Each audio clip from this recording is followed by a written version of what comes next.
Hello everybody. This story was found among old notes of my late great-grandfather. I'm translating this into English for this video. My English is far from perfect, so please be understanding for any mistakes I make. Having said that, any numbers, any dates, any info shared with you is, as far as I know, accurate. Grammar and syntax, not so much. I'll have to cut the story short so that I share it with you without making everyone too bored with the details and the verbosity of the original notes. I hope you understand that. I added some personal touches, explaining bits and commenting to make it an easier story. The original is written like instructions from a very complicated recipe. 41 years ago, in the year 1922, a person appeared claiming he was a man from the future, a time traveler. He claimed to have an urgent message for the people in charge. He claimed to have knowledge of our future and how he is here to help us avoid repeating mistakes which will end up with our own demise. No one took him seriously. He was lucky enough to not find himself in an asylum or beaten by someone. Yet through persistence, luck, and always managing to say exactly the right thing at the right moment, he managed to quickly get an audience with higher government officials instead of lying dead in some alley. This man, who at no point his name was given in any of the notes, I'll call Mr. A for the remainder of the story. Greece at that point in time was not exactly the most powerful country on earth. Far from it. It was after the end of the Greece-Turkey War of 1919-1922, with the defeat of Greece and the death, destruction and waves of refugees that brought to an already poor country even more troubles. Why this Mr. A decided to come here from all places is something I do not know. Regardless of reasons, he was here and ready to talk. You might be wondering why anyone would take him seriously. As I mentioned before, he knew what to say and when to say it. He knew every single detail of anyone important he met, details which they had not shared with anyone. While I'm pretty sure, at least at first, people thought he was at best a journalist, a spy, or something like that, when he began mentioning details of one's, sexual fantasies, secrets of childhood, or even things that were about to take place, before they happened, people start taking him very, very seriously. Mr. A came here, or so he claimed, with a warning. A warning about a major catastrophe which would lead to the end of the human race. He refused to give further details till he got access to the leaders of the major powers of the time, mainly the UK, France and USA. He also wanted access to the recently defeated Germany and the USSR of all people. While no one in Greece at the time had any power to allow such meetings, he did eventually get access to the ambassadors of the United Kingdom, France and USA. A meeting with all three took place in the evening of December 3rd, 1922. It lasted for exactly 50 minutes, after which they all agreed to meet again very soon with this Mr. A. It didn't take long, and in the next evening there was another meeting. It was at that meeting that was decided for the three ambassadors, Mr. A, and a small security force to travel to London for further discussions. At this point, there's no information of how they traveled to London. The only information is that the next meeting took place there on December 19th, 1922. Mr. A got access to the ears of high-ranking government officials. I don't know the names, it doesn't mention in the notes. But what is mentioned is he also asked for Winston Churchill, which, who at that point was not just not a member of the government, but also not even an MP. While certainly far from a nobody, it was a strange request. Exact details of what was said in the meeting were not among the notes.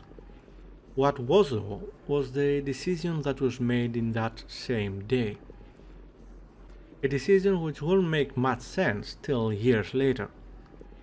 To put it simply, it was decided that when a certain political figure rises up in Germany over the next few years up to the 1930s, to let it continue without trying anything to actually stop it, only pretend to.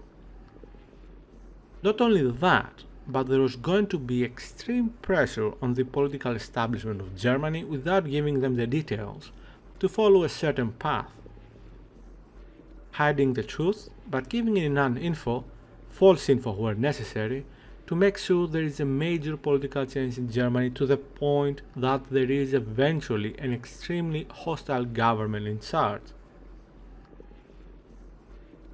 In exchange, the shift to a more hostile environment in Europe would lead to a major change in the global political balance and necessary for the future creation of a military-industrial complex at levels that couldn't be imagined in the 1920s, even just relatively soon after the end of the Great War. To further help to reach the support of the governments in question, Mr. A was ready to hand in hard data on not just personal level, no examples given there, but also access to some technologies which made everyone very convinced.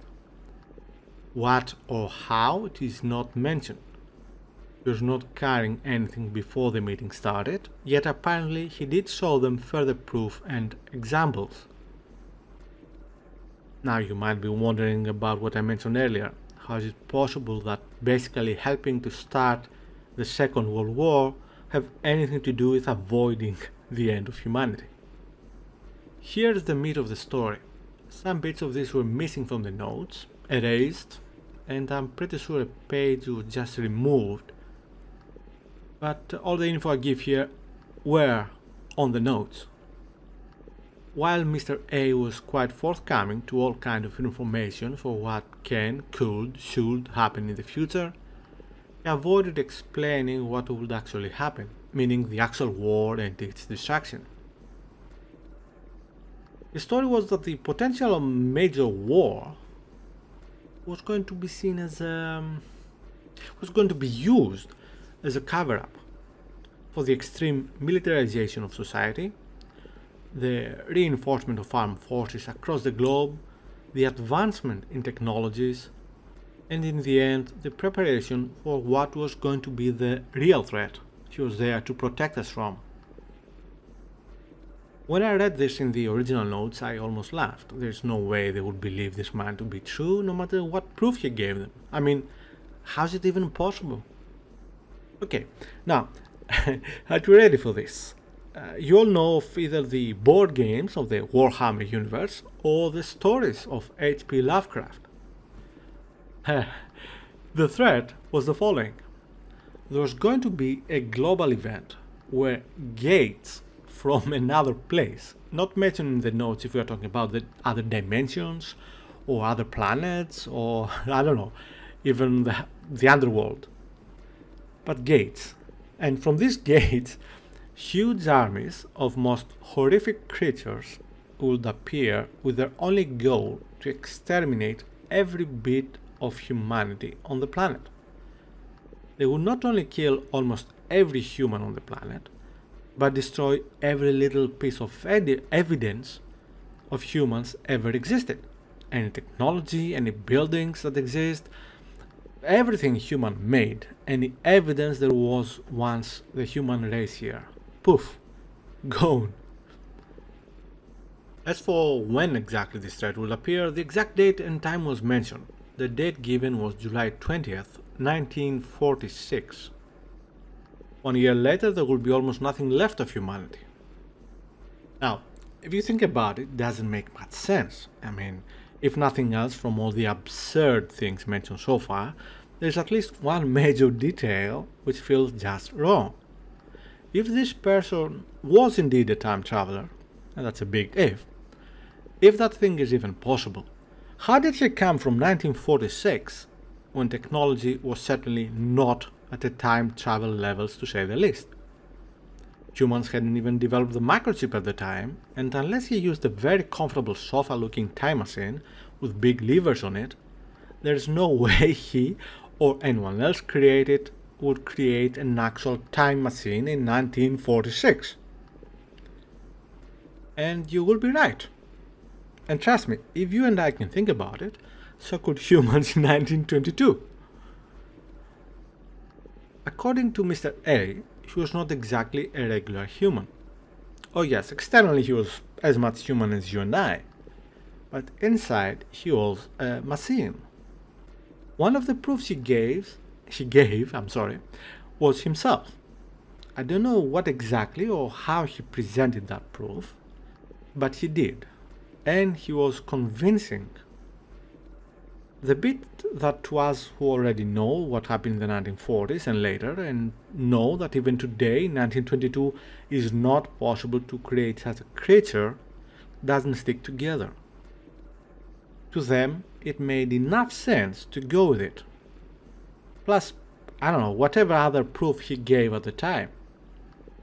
The plan was set and followed to some degree till the mid-1930s.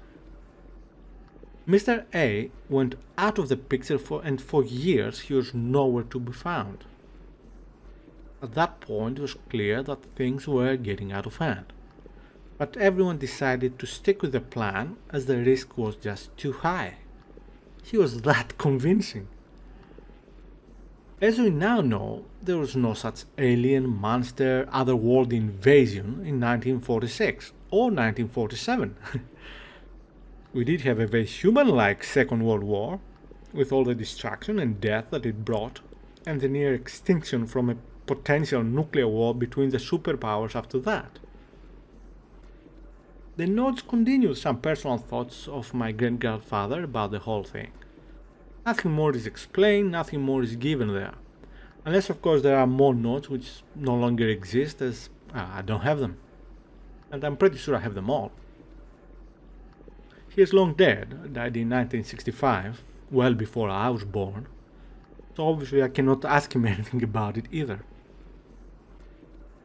I decided to share with you this story as perhaps you can make more sense out of it. If you don't believe it, well, at least I hope you got some entertainment out of it, the few minutes you spent listening to this story. Thank you very much for watching.